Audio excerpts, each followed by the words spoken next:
You are listening to the Rewrite the Rules podcast. We are your hosts. My name is Beth. I'm Natalie. And I'm Harriet. Rewrite the Rules podcast releases a new episode every Monday, and we're all about helping you achieve a happier and healthier relationship with food and your body. We're real people with real life experiences, so you can expect us to be keeping it raw and real in each and every episode. Don't forget to follow and subscribe to us on whatever podcast platform you use, and share the love with a friend that you think will love this podcast. Now, let's get on to the episode. Hello guys, and welcome back to the Rewrite the Rules podcast. You've got a solo episode from myself today, and if you don't know who's talking, it is me, Bethany. I genuinely feel like this is going to be one of our most beneficial episodes. I feel like I say that every time. This is a subject that we are often tackling within our own coaching and therapy sessions with clients. So today we are discussing having the goal of weight loss in binge eating recovery and whether it affects or hinders your recovery journey. I thought, seeing as we were in sort of the last few months of 2022, it really feels like everyone is knuckling down, wanting to make some positive change before Christmas. And we just want to help you make that change as healthily and as effectively as possible. So obviously, yes, we are now professionals, but we are also people that have been through this. We've taken many wrong turns, and we honestly just want the best for you guys at this point. And this is the purpose of this podcast. I think as a collective, obviously the girls aren't here with me right now, but I feel like they will agree. We are very much under the opinion that restriction and having weight loss as like your number one goal is a huge blocker in real and true and effective recovery. And we totally understand, okay? Letting go of the idea of weight loss and just trying to put it on the back burner is incredibly difficult. We have been there. We totally understand. This is a judgment-free zone. And if you are suffering with frequent binges, but are still fixated on losing weight, please do not be hard on yourself. It takes time, it takes patience, and a lot of effort to actually shift your priorities so that actually recovery is the number one on the list. They wouldn't call these types of situations patterns or cycles if they were actually easy to get out of. A pattern is obviously something that repeats itself. A cycle is something that goes round and round and round. It's designed to keep you in this place. We aren't saying that you can never attempt to lose weight again, or that you have to stay in this current body forever. Absolutely, you do you. However, what we are saying is that right now, this current approach of you being focused on weight loss isn't getting you anywhere. It's actually keeping you in the exact same spot, and a spot that often spirals and gets worse. To simplify it even more, if you want a different result, you need to be taking a different approach. One of my favorite phrases is nothing changes if nothing changes. And it's so simple, yet so freaking accurate. Obviously, we have listeners of all different ages, but just reflect on why you're in the situation that you are right now and feeling like you can't overcome binging. One day, maybe when you were a hell of a lot younger, you decided to go on your first diet. Innocently trying to lose weight is often the reason why we get into this situation in the first place. So if weight loss remains your number one priority, this is the thing that is going to keep you in this place. And all we are saying is just try and put it on the back burner right now. Just put a pause on it so you can fully dedicate your time and energy to healing. Tell yourself that if you get to a point in the future when you feel like you have fully healed your relationship with food and your relationship with exercise and your body, then you've got the option to revisit it. I preface that statement with saying, please don't try too soon either. What you will find, and what we often see, is that once you've done the work, you will notice your priorities and your approach to health and your body image in general have drastically altered. You'll be in a much better position, a more positive mentality. And if you do have physical changes that you want to make, you can do it in a way that then protects your body and protects your mind. We totally understand how difficult taking a different approach is.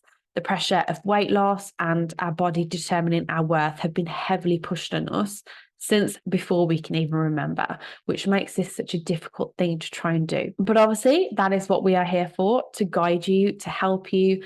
And as always, we are going to provide some tips and tricks on just how you can put weight loss on the back burner and focus on repairing your relationship with food and tackling binge eating.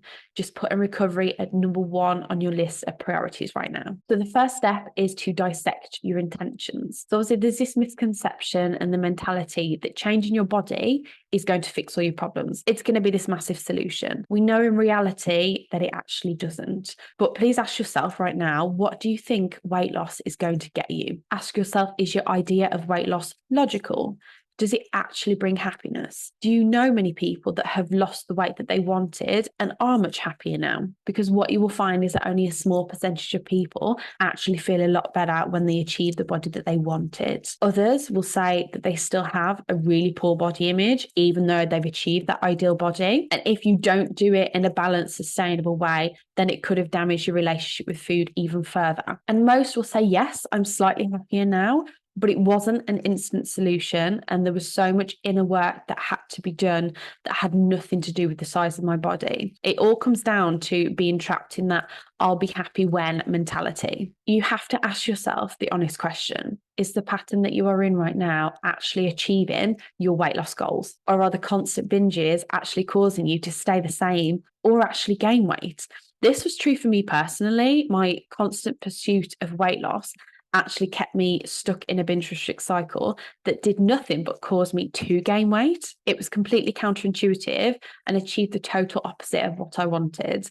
I literally got to the point where I felt like I had no control over my body anyway.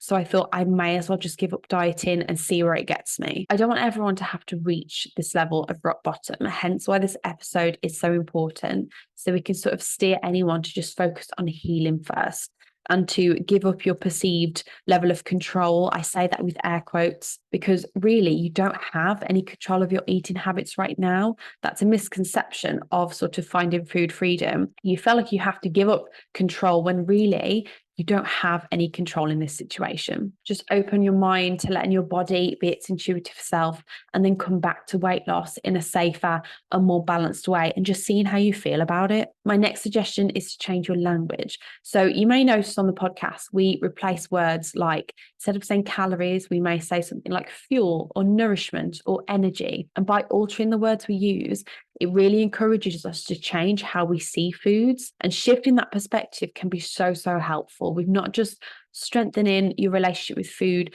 but your relationship with your body too. Using the word like fuel reminds you that it's an essential thing for your body. The word energy can be a really good word to introduce, as it reminds you that when you are feeling fatigued, maybe you need more energy, maybe you need more food. The word nourishment sounds like you are being really kind and caring to your body and giving it exactly what it needs. I think the next important tip should be reducing or stopping body checking.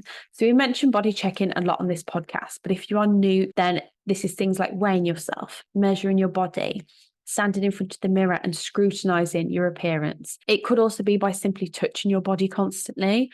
All of these things cause us to hyper focus on our body and perceive small changes, even if there really aren't any, especially moving away from the scale and sort of understanding how meaningless those numbers are and how it would be ridiculous to attach your worth to them or compare your weight to other people's. By stepping on the scale, it instantly puts that importance on your weight and just keeps you in this negative loop. There is so much more that goes into the human body and your weight. And we've spoken about this so many times on the podcast, but just reducing the energy that you give to these sorts of numbers is really helpful when trying to prevent weight loss from holding you back in your journey. And just to sort of add my personal experience to this, body check-in would actually be a form of self-sabotage for me.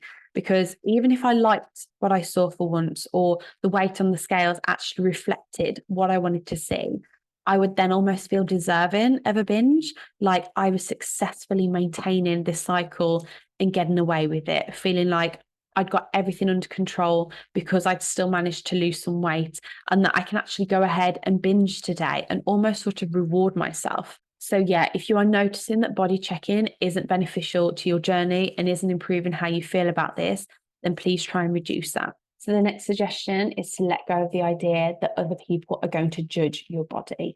So no one is going to be as critical or as harsh about your body as you are. No one is going to notice the slight changes if and when they happen.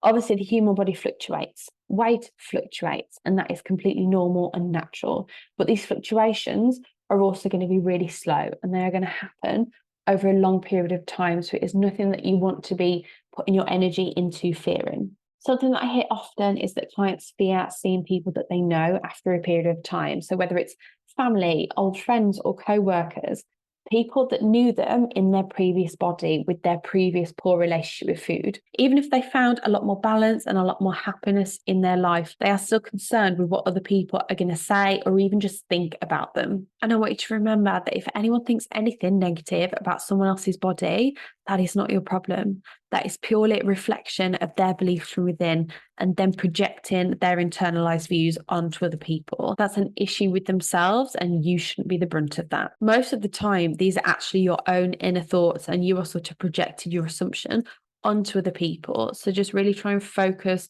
on your own journey and your own purpose. There is so much more to this topic, and I bet we will do further episodes on it. However, I just wanted to put out something short and sweet and to the point in case you are grappling with feeling trapped, but also wanting a solution and experiencing a bit of back and forth right now. This isn't to say that when you start tackling binge eating that you have to fully throw weight loss out the window. The ability to prioritize your healing comes with time. It's just about introducing the idea that maybe the concept of weight loss isn't benefiting you right now, and that we can attempt to take a break from it. A lot of people come to us and want both of those things, and that's okay. But at some point, you will realize that in order to have a different outcome, sometimes you just have to take a different approach. If you don't like where you're at right now in your body, that's okay. And the purpose of this episode is not to say you have to stay how you are forever and you can never change. It just means putting a pause on weight loss for now if you want to tackle your binge eating as effectively as possible. Thank you so much for taking the time to listen to today's episode. I really hope it was helpful, and we will see you next week. Bye, guys.